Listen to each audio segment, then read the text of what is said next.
Man-like primates were first found 3 to 5 million years ago in Eastern Africa, and they ruled Eastern Africa. As and when evolution of man happens, the capacity of a brain also increases, and that determines our intelligence as well. During the Ice Age, that is between 75,000 to 10,000 years ago, modern Homo sapiens arose.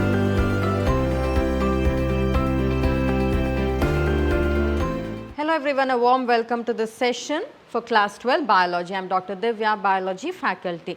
So in this session of chapter 6, that is evolution, we shall learn about the evolution of man. So far in this chapter we learned about the various theories that have been put forward for evolution and also the evidences for evolution. So we will see how man actually evolved from the primates. So to begin with, in the topic origin and evolution of man, we will talk about the first evolution that happened with the primates. So we will talk about Dryopithecus and Ramapithecus. So Dryopithecus and Ramapithecus, they evolved on the planet, or they were present in the planet about 15 million years ago, and they are the first evolution that happened with the primates. So they were hairy, they had their entire body covered with hair, and they started to walk like the present day gorillas and the chimpanzees. So started to walk means they use their hind limbs for walking purpose. And Ramapithecus was more man-like while compared to Dryopithecus. So first Dryopithecus got formed, and from Dryopithecus, Ramapithecus got evolved. So Ramapithecus, they were more man-like, and Dryopithecus was more the ape-like, that is the chimpanzee-like or the gorilla-like. And some of the fossils were obtained while doing archaeological surveys and all that, and they found that few of the fossils were man-like, wherein the fossils had bones which were exactly similar to the bones of the present day man, and they have been discovered in Ethiopia and Tanzania. So these fossil remains which contained bones which looked exactly like the bones or the structure of the bones as the present day man. It was found in Ethiopia and Tanzania, and this was the first proof for the evolution of the human race.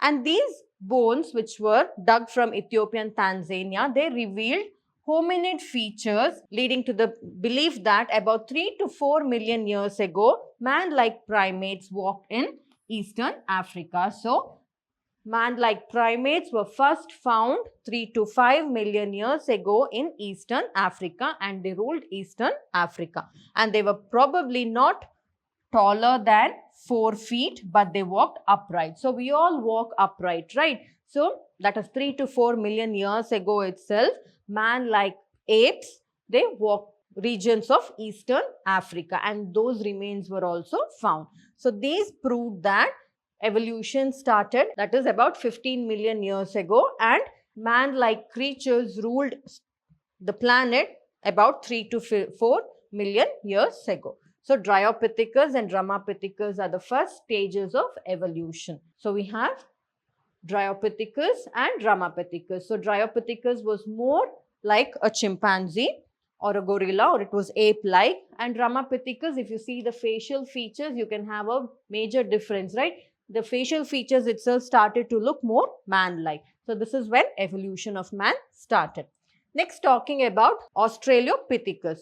So they lived about 2 million years ago, and they probably lived in East African grassland. So it is believed that most of the evolution might have happened in East African region itself, because Ramapithecus, which was more man-like and who walked upright, that is with their hind limbs, they were found roaming around East Africa according to the fossil studies, and their bone structures were quite similar to that of the present day human bone structure.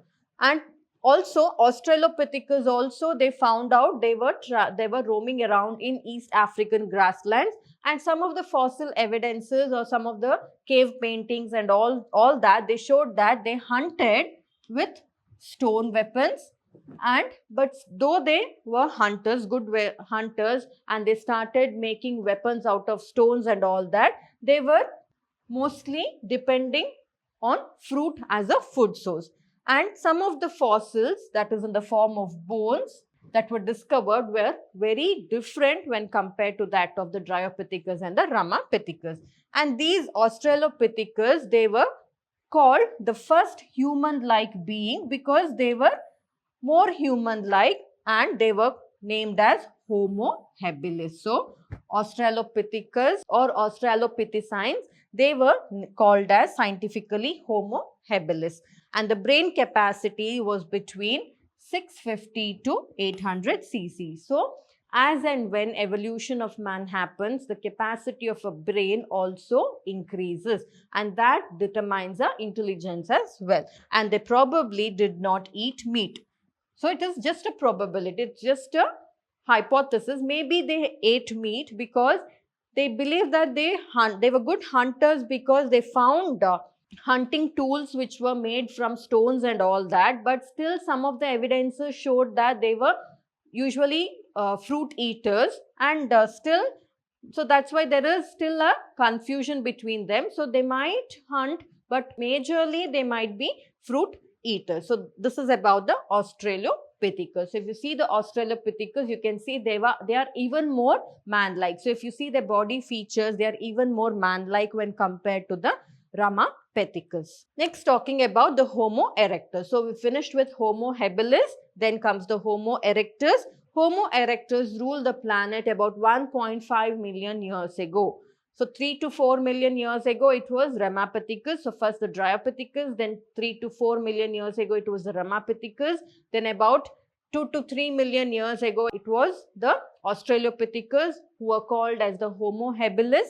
Then comes 1.5 million years ago from Homo habilis, which were Australopithecus, who were found in South Africa. From them evolved the Homo erectus. So Homo erectus, their fossils were discovered in Java in the year 1891, and they had a larger brain, that is 900 cc. So previously they had about 600 to 800 cc brain capacity, but these Homo erectus, they had about 900 cc, that is 900 cerebral capacity or 900 cc, and they probably ate meat. So Homo habilis, though they found hunting tools and all that, they believe that they majorly depended on the fruits. But Homo erectus, they majorly depended on the meat, because they, as and when the brain capacity increases, the creativity level, the use of the intelligence level also tends to increase. So they started making tools which were better than the ones that were made by the Homo habilis. So therefore, because of the improvement in the tool structure and all that for hunting, they usually preferred eating meat. Next comes the Neanderthal man. So Neanderthal, they were the ones who used to roam around to different regions of the planet.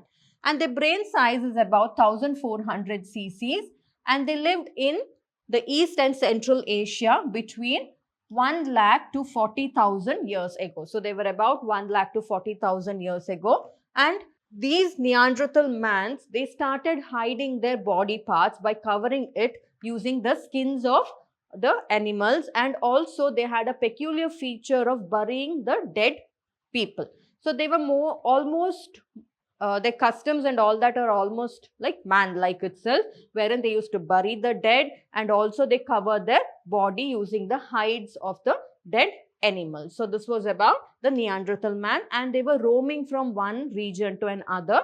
So this is about Neanderthal man. And you can see, as and when the evolution happens, the more manly like features or human like features start to develop, right from Dryopithecus how they looked and up till the Neanderthal man how they look. There is a major difference, not just with the brain size, but also their living habit, the way they live, and also their morphological characters. Next, talking about Homo sapiens. So Homo sapiens is the last evolution wherein the present day man, we are the Homo sapiens, and still we are evolving, right? So maybe after Homo sapiens, after again thousands of years, maybe another species of humans might come out, or the evolution of humans might happen, right? So Homo sapiens arose in Africa. So Neanderthal man, they used to move from one region to another. Because they used to move from one region to another, maybe because of that, to suit the particular habitat, they had some alteration in their morphological features. So here Homo sapiens, they are believed to have arose, or the evolution of Homo sapiens is believed to have happened in Africa. And from Africa, they are said to have moved to different continents and developed into different races. So, of course, development into different races is quite very important, because to suit that particular habitat and environmental condition, people need to change. Say, for example, Africans are more darker in color because the condition of the weather for that particular weather of Africa, that is the hot summers of Africa or the hot temperatures of Africa, having a skin tone with a high melanin content is very, very important, rather than having a fairer skin tone, because fairer skin tones are more prone to UV radiation damage than the darker skin tone. So it's like that. And if you see the people living in the colder regions also, like the Mongolians and all that, if you see, they have their eyelids which are swollen to protect their eyes from the snow. Or if you see people living towards the cold hilly regions also, they have a different morphological features of their eyes and all that. So depending on people living in a particular habitat, for the body to adjust to that particular habitat, some changes have happened into different races. But still, we are all Homo sapiens. We come under the species Homo sapiens itself. And Homo sapiens, they arose in Africa. And they moved across continent and they developed into different races. And during the Ice Age, that is between 75,000 to 10,000 years ago, modern Homo sapiens arose, because during the Ice Age time, they started using, so they made complete use of fires, they made complete use of tools which were made out of stones, and also they started covering their body entirely with the fur of the animals and all that. So modern humans believed to have arose during the Ice Age, that is between 75,000 to 10,000 years ago. And from that 5,000 to 10,000 years ago, we are still evolving. We are getting more and more modernized, right? And maybe next onwards, we might still be evolved, and apart from Homo sapiens, there might be some and other Homo species, a different species of humans might come into existence.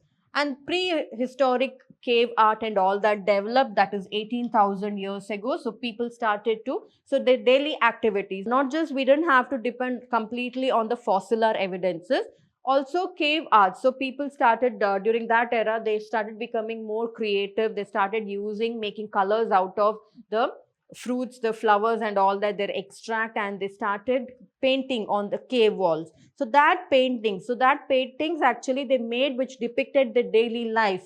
So how did they go for hunting? What all tools they use? So all that storyline that was there on the cave paintings gave the archaeologists a clear idea exactly how the humans of that era, that is about 75,000 to 10,000, how they have lived. One such cave painting by prehistoric humans, it is seen in Bhimbetka Rock Shelter in Raisin district of Madhya Pradesh. And also not just that, we have lots of caves in India wherein all these paintings are available. Caves throughout the continent also wherein lots of paintings are available, like how people hunted, how their gatherings were, how their daily activities were and all that. And agriculture came around 10,000 years back and human settlement started. So right from Neanderthals were the ones, they were the wanderers. They used to wander from one region. So now Homo sapiens, that is around 10,000 years ago, they started the proper settlement, meaning they started settling in a particular region wherein they started developing their own community, agricultural land started to develop, and because food was available in their own agricultural land, they didn't have to move from one region to another. So proper human settlement started 10,000 years back. And the rest of what happened is part of human history of growth and decline of civilization, right? So you would have studied about different civilizations in your high school. So all how civilization, the Roman Empire, about the Roman empires, different civilization, the Harappa and Mohenjo-daro civilization. So all that, if you look, you can see like how technologically also improvement started, like in Harappa and Mohenjo-daro civilizations and all that. If you have a look, how the water system, so that water system, what we saw then is the same thing that we are following today, but it's the only thing is there is a bit improvement. As and when we develop, be it the technology, the way of living and all that tend to improve, right? And we are still improving. So every generation to generation, the human race is improving. So this is how evolution, we are still under the process of evolution, right? So maybe say for example, like we had the tailbone, that is the coccyx. Now which through in that bone actually the tail arose, that but now we don't have the tail, right? Because of evolution we have lost it, but the evidence is coccyx is still there, from which shows that earlier we have evolved from the primates, because primates had the tail, right? So all these are some of the evolutionary evidences that are available. Or maybe we have the appendix. Appendix is an organ which we do not need, because nowadays we cook food and we eat, right? So if it is removed also, it is an organ which renders immunity, of course, but if it is not there also, it doesn't do a much difference to the body. So all that, who knows, maybe in the coming evolution period, the coming races, maybe when the children might be born without an appendix, right? So all that evolution can happen. They're just hypothesis, or just maybe, that we are talking about. So evolution of humans are still happening, be it in the capacity of a brain size, our intelligence, our improvement in terms of living, our culture, tradition, technologies and all that. So we are still evolving. So this is about the evolution of man, right from Dryopithecus, we had Ramapithecus, then we talked about the Homo habilis, then came the Neanderthals, then came the Homo erectus, then the Homo sapiens. So this is how humans evolved on this planet. So if you see Homo sapiens, you can see we are more manly like, and still we are still evolving. So this is about the human evolution. So with this, the chapter comes to an end. So I hope you understood this session well. So see you in the coming session, taking up a new chapter and discussing the topics under those chapter. So see you in the coming sessions with a new chapter. Thank you.